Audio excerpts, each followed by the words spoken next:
नमस्कार। तो आज की चंद्रगुप्त एक बहुत ही इतिहास का उच्चतम पात्र है, तो उसकी चर्चा वर्तमान में हमने सबने सुनी है। वस्तुतः हमने कहीं ना कहीं तो आज तक चंद्रगुप्त का देखा ही है, बहुत पढ़ा है, बहुत सुना है। तो मेरी दृष्टि चंद्रगुप्त को कैसे देखती है, मैं आप लोगों को बताने का प्रयास करूंगा। ये वस्तुतः ये जो रचना है ये तब की है जब चंद्रगुप्त अपनी आचार्य के साथ गुरुकुल में था, और इस प्रकार का चंद्रगुप्त एक विद्यार्थी था। तो मैं उस विद्यार्थी, उस बालक के उस समय के व्यक्तित्व का वर्णन काव्यात्मक रूप से आप लोगों के समक्ष रख रहा हूं, जब वह गुरुकुल में था और अपनी शिक्षा को प्राप्त कर रहा था।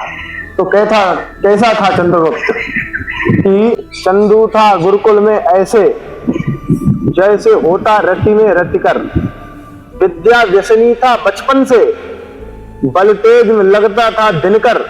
चंद्रगुप्त आचार्य के बूते पर सब कुछ कर जाता था, गुरुभक्त शक्ति के बल पर वह इकराल कार्य कर जाता था।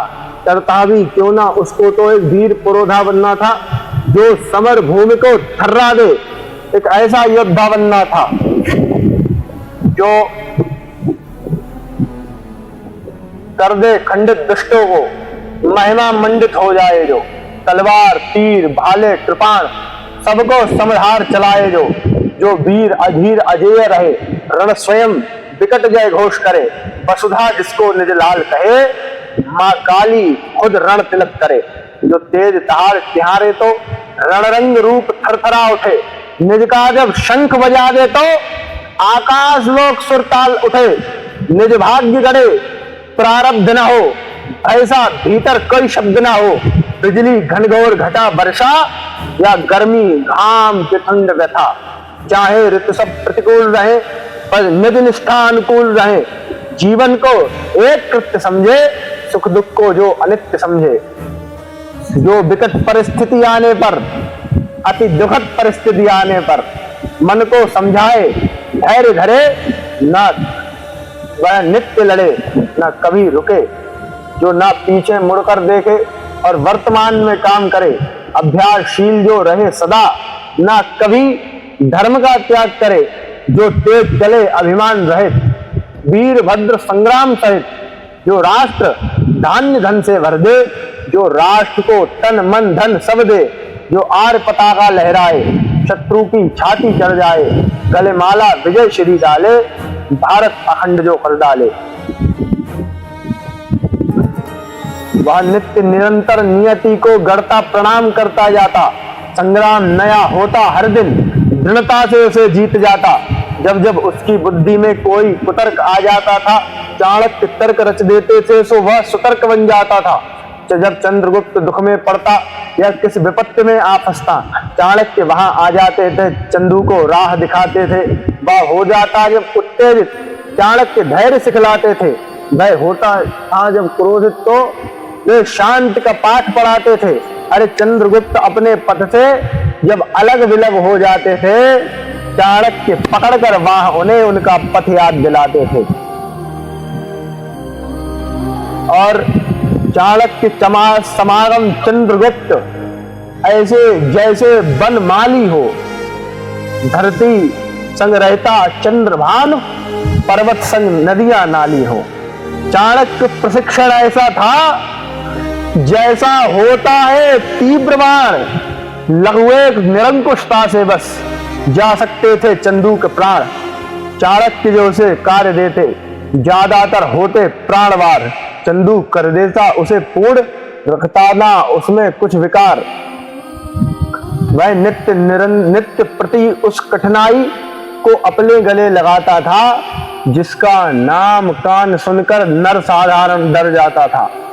क्या कहा किसी ने खूब यहां, है युद्ध बिना सम्मान कहां, कठिनाई बिना कमान कहां, मृत्यु बिन जीवन नाम कहां, किसी शब्द के बिना विराम कहां।